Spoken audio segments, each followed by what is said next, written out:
Hello everyone, welcome back to my channel. If you can hear the fan, I'm very sorry, it's so hot here today. But I wanted to do the 10 Spirit Tarot tag by Luna Solare because I've seen a couple of the replies so far and I think it's a brilliant tag to do. So, what's your most spiritual tarot deck? Now, I use 3 decks for sort of spiritual work, which is the Wildwood, the Line Strider, but the Hidden Realm is just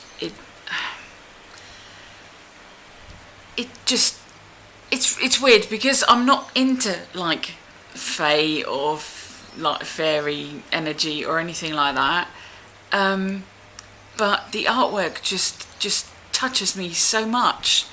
And yeah, it's made me cry more times than I care to think about already, and I've only had it for like a short while, and yeah, so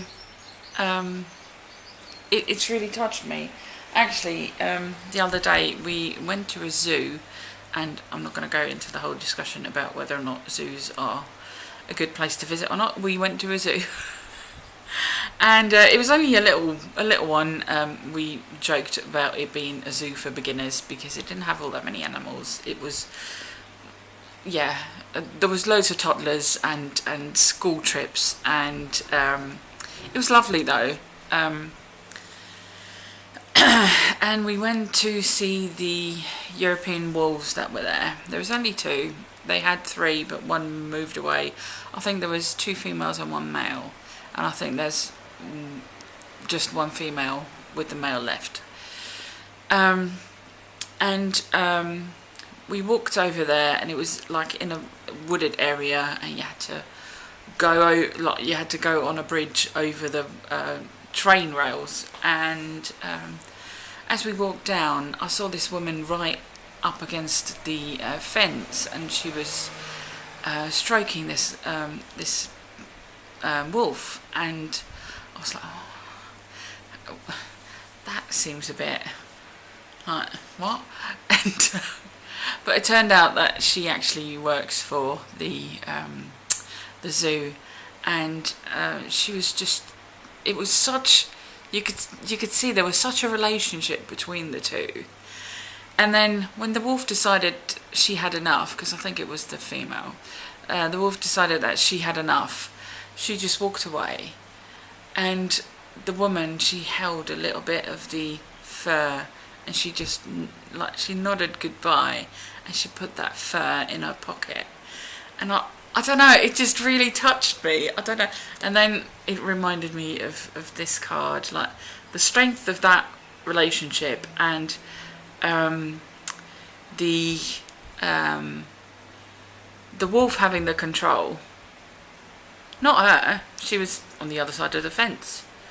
But the wolf could decide whether or not she wanted to go up to the fence and, you know, let her stroke her.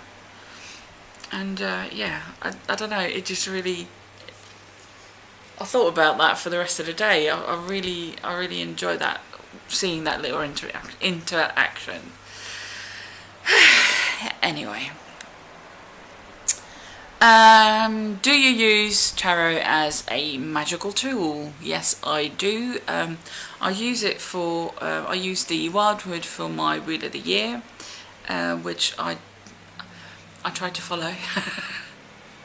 And we've got Midsummer coming up over here, and I'm very much looking forward to that. And I use the Line Strider for my moon readings. How did you learn tarot? Well, I'm self-taught, I suppose you'd call it, even though that's not entirely true. Yes, I've learned from like books and the Little White Book and just doing, but I've also learned an awful lot from all you lovely people on on YouTube. So even though I haven't done a course in it, it feels like I have with all the videos that I've watched. What is your least favourite card? I don't really have a least favourite card, but I recently read that I'm a Capricorn, and I read that the Devil card is connected to the Capricorn, and I was like, ah, that's not a nice card. I mean, I've had issues with addiction and yeah, all the not so fun stuff, and I was sort of like, why is that connected to my sign? Like, that's not nice. Yeah. 5. Do you prefer reading for yourself or going to someone for extensive reading? Now, I've heard a couple of people say, why would you pay someone to do something that you can do yourself? Which is fair enough. And I've never paid for a reading before. But with the Tarot Exchange and Cheeky doing a reading for me, thank you very much. I've now had a couple of readings, and yeah, that was really nice actually, to hear someone else's like view on things, and like completely different stuff comes up when someone else does a reading for you than when you do it. And maybe when you do it yourself, you sort of try to fit the cards into what your question is or what you think is going on. So it can be really refreshing to hear from someone else. And yeah, so I can see both really. Although for like my day-to-day stuff, I will continue to read for myself, and I really enjoy that as well. If you were to have a conversation with any of the archetypes of the tarot, which one would it be? Now, my year card is the Tower, and I will talk about that at the end of the month because of the horrific thing that happened in London, where a tower block was caught fire and lots and lots of people died. If that isn't a tower moment, like quite literally, I don't know what is. I would like to have a little chat with the Tower and ask what the deal is. Like, why is that card in the deck? And how can we view that? Because when I got that for my year card, I was a bit confused and slightly worried, even though I don't use tarot to predict the future. I did kind of think, well, that's not good. I don't want a tower year. But yeah. So I would also like to ask, like, how do I embrace the tower energy without having to lose everything I've got and everything I love, and so yeah. And then also a chat with the Devil, because yeah, what's the deal there? Like, why are you connected to my sign, and do we still have something to work out here? I thought I was done with all that. So yeah, I'd have a chat with those two. Have you ever thought of creating your own deck? This question comes up a couple of times in tags, and I always think then, like, oh yeah, I'd love, that'd be amazing if you could create your own deck. And then I think of like the actual practical side of creating my own deck, and I like doing art stuff, but it would be very, very abstract, and it's so many cards, and you'd have to be consistent in what you're doing, and I think that's the biggest problem. I get bored easily, and I get like distracted. So to do a whole deck in the same kind of style would be a problem. And I don't like decks where, like the collaboration decks, where one artist does this and the other one does that. I don't like that. And I don't like most like photo deck, like with like people and stuff. So I don't know. A stick figure deck, that might work. I could probably do that. Is there a card you fear getting? I don't fear any cards because that's silly, but I do sort of like when you get a card and you've got absolutely no idea how that would relate to your current situation, or like your question, or how it relates to anything remotely to do with what's going on. I've had that quite a couple of times, and I try to then come up with sort of journaling prompts around the card. I sometimes use tarot apps to sort of get me started. But sometimes you get a card and you completely blank on it. I don't fear that, obviously, but that always makes me what? So yeah, that. What system do you prefer, Rider-Waite-Smith, Marseille, or Thoth?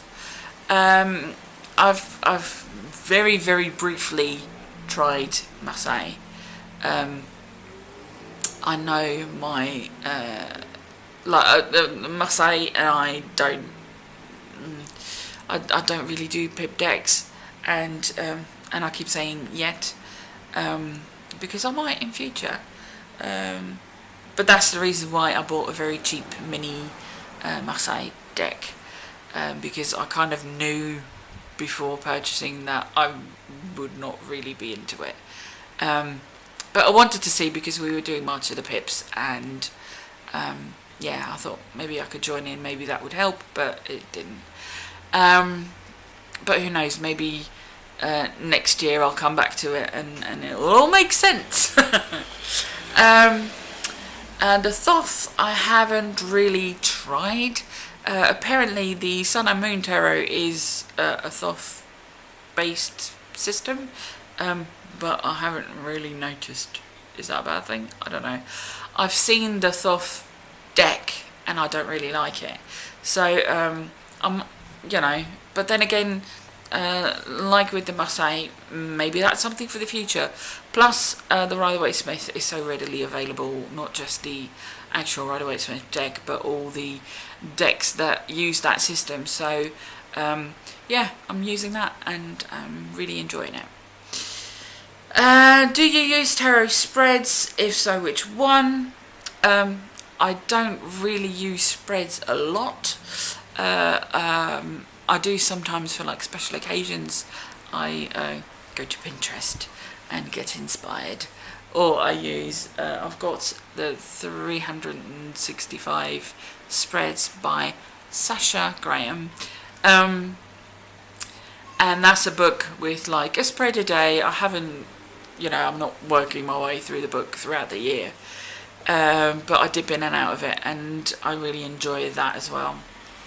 There's some really funny spreads, and some spreads that sound funny, and then when you actually do the spread and get into all the questions, it gets quite deep when you start journaling about it. So I really enjoy that. But for myself, I just do a daily draw, and I often do 3-card spreads, because 3-card spreads are so versatile. You could come up with all kinds of different different things for those 3 cards, and I keep seeing different ideas, and I come up with different things, and I've got like 3 pages in my journal already of what those 3 positions could mean. So that is sort of my go-to when I want a little bit more than just the 1 card. And that was it already. Really enjoyed this tag. Thank you very much, Luna Solare. Thanks everyone for watching, and I hope to see you do this tag, because I'm really enjoying watching all your answers, and I will see you again very soon. Bye.